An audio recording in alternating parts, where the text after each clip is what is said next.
भक्तामह शास्त्र 15th काव्य 15वां काव्य। चित्रम किमत्रयदिते ते त्रिदशांगनाभि नीतं मनागपि मनोन विकार मार्गम कल्पांतकाल मरुता चलिता चलेन किं मंदराद्रि शिखरम चलितम कदाचित। भावार्थ है जिनेन्द्र प्रभु, स्वर्गीय अप्सराओं द्वारा भी यदि आपका मन जरा भी विचलित नहीं हुआ तो इसमें क्या आश्चर्य की बात है। क्या कभी प्रलय वायु के द्वारा भी सुमेरु पर्वत चलायमान होता है? नहीं।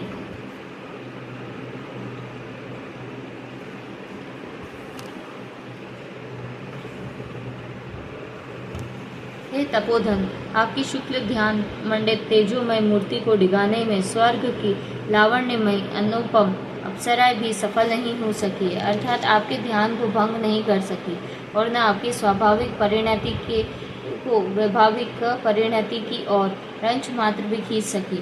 इसमें आश्चर्य करने की कोई बात नहीं, क्योंकि कल्पांत काल अर्थात प्रलय काल के तेज आंधी छोटे मोटे पर्वतों को भले ही कंपायमान कर दे, परंतु क्या सुमेरु जैसे विशालकाय पर्वत की चोटी को भी हिलाने की शक्ति उसमें है? अर्थात कभी नहीं।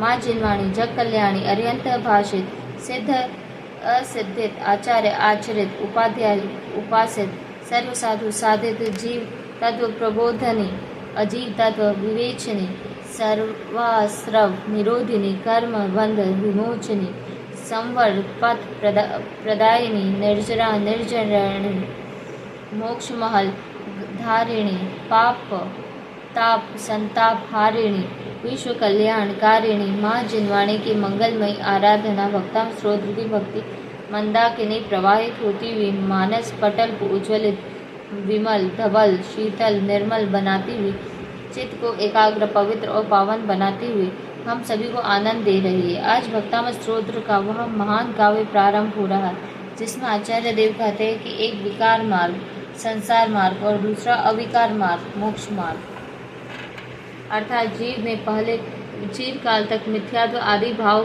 भाए हैं, सम्यक आदि भाव जीव ने नहीं भाए हैं। प्रिय आत्मन, नियम सार में आचार्य कुंद देव लिखते हैं, मिथ्या दर्शन मिथ्या ज्ञान मिथ्या चारित्र को जीव ने सदा से भाया है, यह विकार मार्ग है। यह जीव मिथ्या दर्शन मिथ्या ज्ञान मिथ्या चारित्र के वशीभूत होकर जन्म मरण रूप संसार में भ्रमण करता रहा है।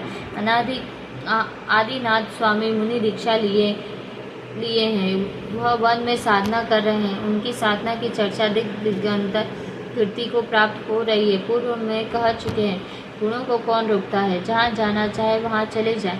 कीर्ति के पंख नहीं होते हैं, वह बिना पंखों के उड़ा करती है।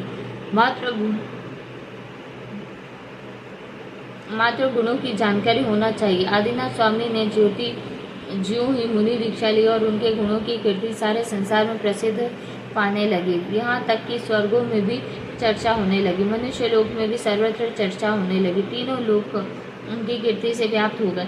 महानता परीक्षा के बिना नहीं मिलते।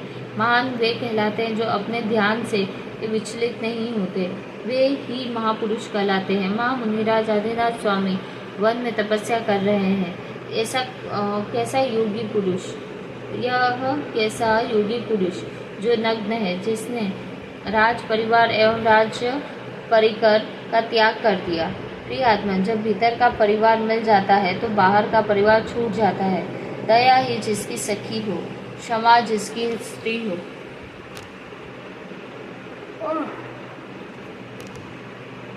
दया जिसकी सखी हो, क्षमा जिसकी स्त्री हो, सत्य जिसके पिता हो, अहिंसा जिनकी माँ हो, करुणा जिसकी बेटी हो, धरती जिसकी बिछोना हो, अंबर जिसका ओढ़ना हो, जब सब कुछ इसे अपने पास मिल रहा हो, उसे घर परिवार छोड़ने में क्या समय लगेगा। वह योगी अपनी साधना में तवलीन है, चर्चाएं व्याप्त हुई है, प्रसिद्धि परीक्षा लेती है। जिस तरह ब्रह्मा की परीक्षा के बारे में सुना जाता है कि स्वर्ग में अप्सराएं आई थी, रंभा ने परीक्षा ली। आदिनाथ के विषय में भी सुना जाता है कि देवी अप्सराओं ने आकर के आदिनाथ की परीक्षा ली। प्रिय आत्मन, कुछ जीव ऐसे होते हैं जो परीक्षा में सदा सफल होते हैं, कुछ जीव ऐसे होते हैं जो परीक्षा में असफल होते हैं। जो पूरे मन से प्रयत्न करते हैं वे सफल होते हैं, जो पूरे मन से प्रयत्न नहीं करते वे असफल होते हैं। आदिनाथ स्वामी अपनी साधना में लवलीन है। वे जानते हैं कि वह ब्रह्मचर्य व्रत में लोग पूज्य बनाता है। ब्रह्मचर्य व्रत में परमात्मा का सदस्य है। ब्रह्मचर्य व्रत व्रतों का राजा है।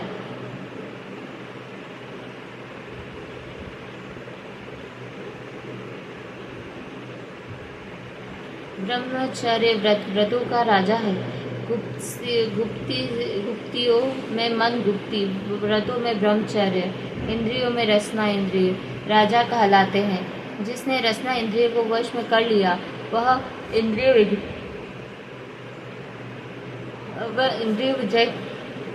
विजेता बन जाएगा। जिसने मन गुप्ती को वश में कर लिया वह विजेता बन जाएगा। जिसने व्रतों में ब्रह्मचर्य की साधना कर ली वह महान बन जाएगा।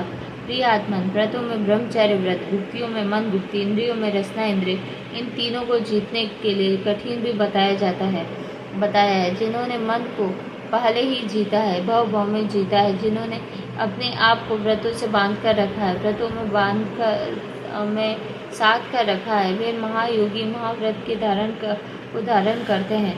वे व्रत से चलायमान नहीं होते। आकर्षण के टापू उन्हें किनारे जाने से नहीं रोक पाते। आकर्षण अपनी सीमा में नहीं बांध पाते। वे अपने लक्ष्य की ओर बढ़ जाते हैं। इधर आदिनाथ स्वामी अपने ध्यान में लवलीन मानतुंग स्वामी उस दशा का चित्रण कर रहे हैं कि देखो हे प्रभु, लोक में ऐसा सुना है कि जब ब्रह्मा अपनी साधना में लीन थे तब स्त्रियों में चर्चा हुई कि कहीं इंद्र का राज्य न छिन जाए। इसीलिए इंद्र ने अप्सराओं को भेजा। उन्होंने अपनी नृत्य आदि के माध्यम से हास्य भाव विलास विभ्रम के माध्यम से ब्रह्मा जी को साधना से पतित कर दिया। जिसने परम ब्रह्म को पहचान लिया हो, जो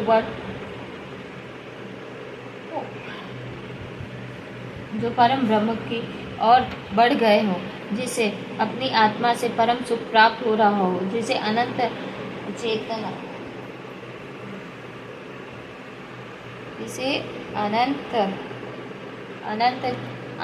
चेतना में परमानंद प्राप्त हो रहा हो, वह ब्रह्म के आनंद की ओर दौड़ेगा नहीं।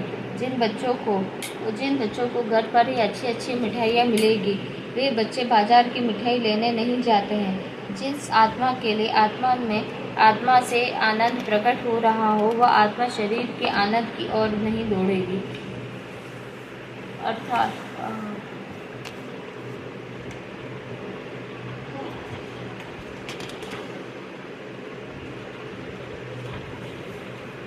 आचार्य अक्लम स्वामी स्वरूप संबोधन में लिखते हैं, आत्मा के द्वारा आत्मा के लिए आत्मा से आत्मा का आत्मा में अनुभव कर निजात्मा पाता है।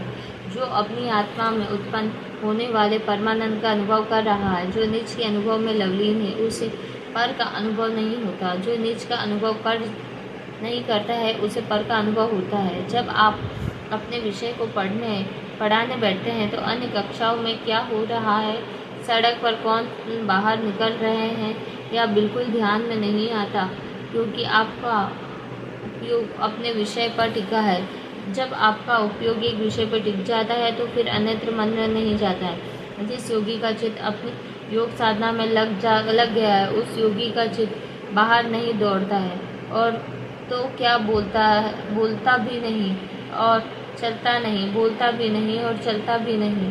वह उपयोग द्वारा स्थिर और केंद्रित होती है। फल स्वरूप इसके विषय में इतना ही कहा जाता है, बोलते हुए भी बोलता है, बोलते हुए भी नहीं बोलता है, चलते हुए भी नहीं चलता है, और अपने चित्त को स्थिर कर लिया है। केंद्र बिंदु तो आत्मा ही है। वह परम चक्रवर्ती, तू 60,000 वर्षों तक युद्ध के लिए चला गया, अब तू कहाँ गया? आया तो लौटकर उसी अयोध्या में उसी तरह है योगी। तू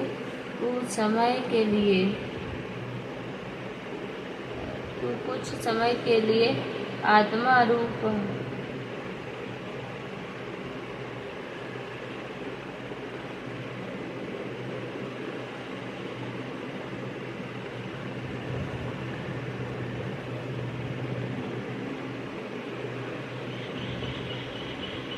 आत्मा रूपी अयोध्या से बाहर भी चला गया तो फिर सब राज्य नहीं मिलेगा।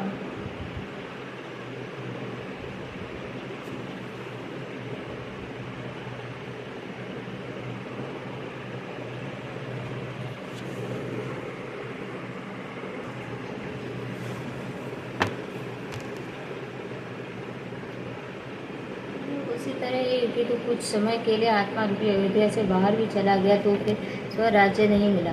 जब तू लौटकर अपनी आत्मा में आएगा तभी तुझे साम्राज्य मिलेगा। भरत चक्रवर्ती शतखंड को जीत के आया अयोध्या द्वार पर। जब शतखंड के विजेता का अभी अयोध्या में प्रवेश नहीं हुआ तब तक विजयश्री नहीं कहलाएगी। विजयश्री तो तब है जब अयोध्या में प्रवेश हो गया। आत्मा रूपी अयोध्या में प्रवेश होने पर ही योगी तेरी विजय है। आत्मा रूपी अयोध्या के बाहर तू जब तक खड़ा है तब तक यदि एक भी शत्रु शेष है तो भी निज में प्रवेश नहीं होगा। एक भी विकार शेष है तो प्रवेश नहीं कर पाएगा।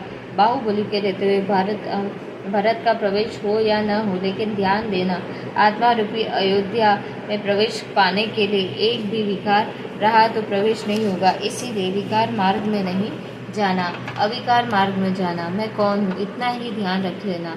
जो उपयोग है वह मैं हूँ, जहाँ उपयोग है वहाँ मैं हूँ।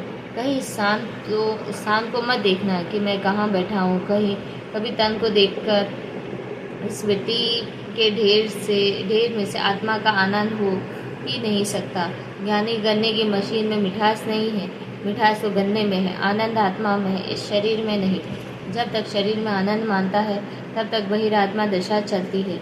यह सुख नहीं सुखाभास है, शांति नहीं शांत्याभास है, आनंद नहीं आनंदाभास है। सम्यक दृष्टि जान चुका है फिर छोड़ना आसान हो जाता है। सम्यक दृष्टि भवति नियतम ज्ञान वैराग्य शक्ति। सम्यक दृष्टि जीव के नियम से ज्ञान और वैराग्य शक्ति पाई जाती है। ज्ञान वैराग्य की शक्ति प्रकट हो जाती है। कोई एक भी नहीं छोड़ पाता और कोई 96,000 को छोड़कर चल देता है। कोई एक खंड का मकान नहीं छोड़ पाता, कोई 6 खंड की पृथ्वी छोड़ के चल देता है। क्योंकि जान चुके हैं मेरा आनंद पर के अधीन नहीं है, मेरा आनंद पत्नी के अधीन नहीं है, मेरा सुख पत्नी और पुत्र के अधीन नहीं है, मेरा सुख मेरी आत्मा का गुण है। ज्यों ही आदिनाथ ने जाना तो वे छोड़ कर चल दिए नंदा और सुनंदा को। भरत ने जाना 96,000 रानियों को छोड़ दिया। अहो मैं कहाँ अज्ञान मुँह में पड़ा था। क्या स्त्री सुख देगी? अहो मुझे आत्मा का गुण दूसरा कहाँ से दे देगा? क्या एक द्रव्य दूसरे का गुण लेता है? क्या एक द्रव्य दूसरे को अपना गुण देता है? नहीं देता। कौन सुख दे सकता है? कोई नहीं दे सकता। अपन तो अपने ही भीतर से सुख को निकाला जाए।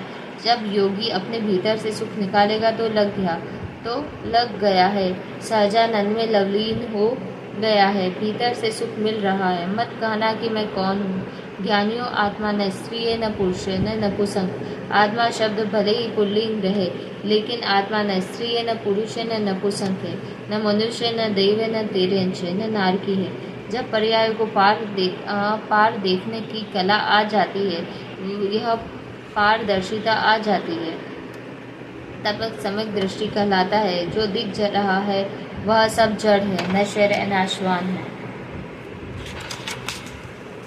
देखने वाला कौन है? जीव है। दिखने वाला कौन है? अजीव है। जिसे मैं देखता हूँ वह मुझे दिखता नहीं, जो दिखता है वह मैं देखना चाहता नहीं। जो आज तक देखा है मैंने जड़ को देखा है। जड़ की सुंदरता पर मोहित हो जाना यह जड़ पुरुषों का कार्य है। उस ऊपर से आकर्षित हो जाना यह जड़ाश्रित पुरुषों की क्रिया है, जिन्होंने चेतना के ध्रुव स्वभाव को पहचान लिया है, आत्मा की अखंडता को जान लिया है, आत्मा की शुद्धता को जान लिया है। पहचान चुके हैं कि कैसे कुएं का जल कुएं में है, वैसे ही आत्मा का आनंद आत्मा में ही है। आत्मा का आनंद इस उत्कल शरीर में नहीं हो सकता। जब आत्मा से आनंद प्रकट हो रहा है तब फिर शरीर का आनंद कौन लेना चाहेगा? कोई ज्ञानी नहीं जान चुका है। योगी साधना में लवलीन है, जान रहा है विष रूपी, अतः इसका त्याग ही श्रेयस्कर है। वह कौन सज्जन होगा जो काम की सेवा करेगा, काम सेवक बनेगा, जो आरंभ में संताप को देता है, अंत में जिसका छोड़ना कठिन है, अंत में ही भी दुख देता है, मध्य में भी दुख देता है। आदिनाथ स्वामी जान चुके हैं मेरा आनंद मेरे अधीन है। मुझे बाहर का कुछ नहीं चाहिए, मुझे भीतर से ही सब कुछ पाना है। मेरा जो है वह मेरे अंदर है। बाहर में कौन नाच रहा है, कौन गा रहा है, जो स्वभाव में रम गया है वह बाहर में रमण नहीं करता। आत्मा में रमण करने वाला रमणी को नहीं निहारता। आत्म स्वरूप में रमण करने वाला वह परम योगी परम ब्रह्म की आराधना में लवलीन है। वह जान चुका है एक म्यान में दो तलवारें नहीं रह सकती। रमणी का ध्यान और आत्म स्वरूप में रमण हो जाए। आचार्य कहते हैं कि आपका मन विकार मार्ग में नहीं ले जाया गया। स्वर्ग की दिव्य आज्ञा जिस प्रकार की प्रलय काल की वायु के द्वारा अन्य पर्वत हिला दिए जाते हैं, क्या उस आयु के द्वारा सुमेरु पर्वत चलायमान होता है?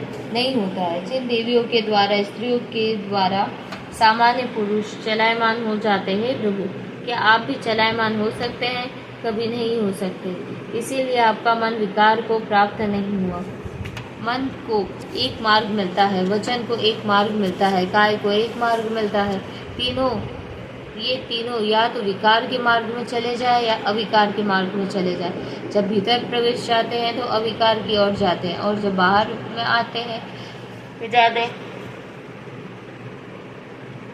तो विकार मार्ग की ओर जाते हैं।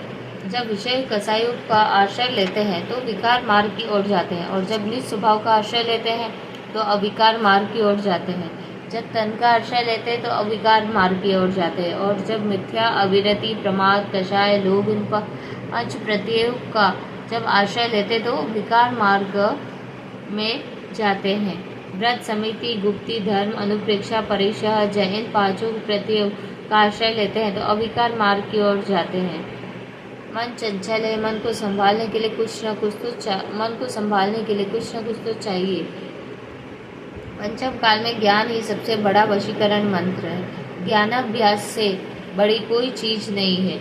जब तुम ज्ञान का अभ्यास करते हो तो आंखें अक्षरों पर टिक जाती है। इंद्रिय अक्ष नेत्र अक्षर पर टिक जाते हैं। कान श्रवण में लग जाते हैं। स्पर्शन जिनवाणी में लग जाती है। उपयोग शुद्ध ज्ञान में लग जाता है। योग शुभ हो जाता है। मन अब विकार मार्ग में जाए तो क्यों? इसीलिए आचार्यों ने कहा है, मन रूपी हाथी को वश में करने के लिए शुद्ध ज्ञान रूपी अंकुश चाहिए। अष्टपाहुन ग्रंथ में कुंद स्वामी लिखते हैं कि शुद्ध ज्ञान का अंकुश है। शुद्ध ज्ञान का अंकुश है। इस अंकुश के द्वारा मन रूपी हाथी अपने वश में चलता है। विद्या रूपी रथ पर आरूढ़ होकर चलो, अपने लक्ष्य तक पहुंच जाओगे।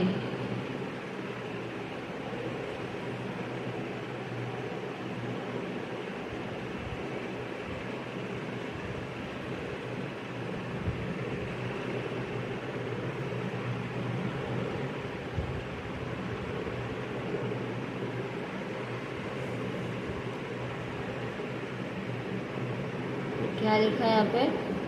मन रूपी हाथी को वश में करने के लिए शुद्ध ज्ञान रूपी अंकुश चाहिए। अष्टपाउन ग्रंथ में कुंद स्वामी लिखते हैं, शुद्ध ज्ञान का अंकुश है। इस अंकुश के द्वारा मन रूपी हाथी अपने वश में चलता है। विद्या रूपी रथ पर आरूढ़ होकर चलो, अपने लक्ष्य तक जरूर पहुँच जाओगे।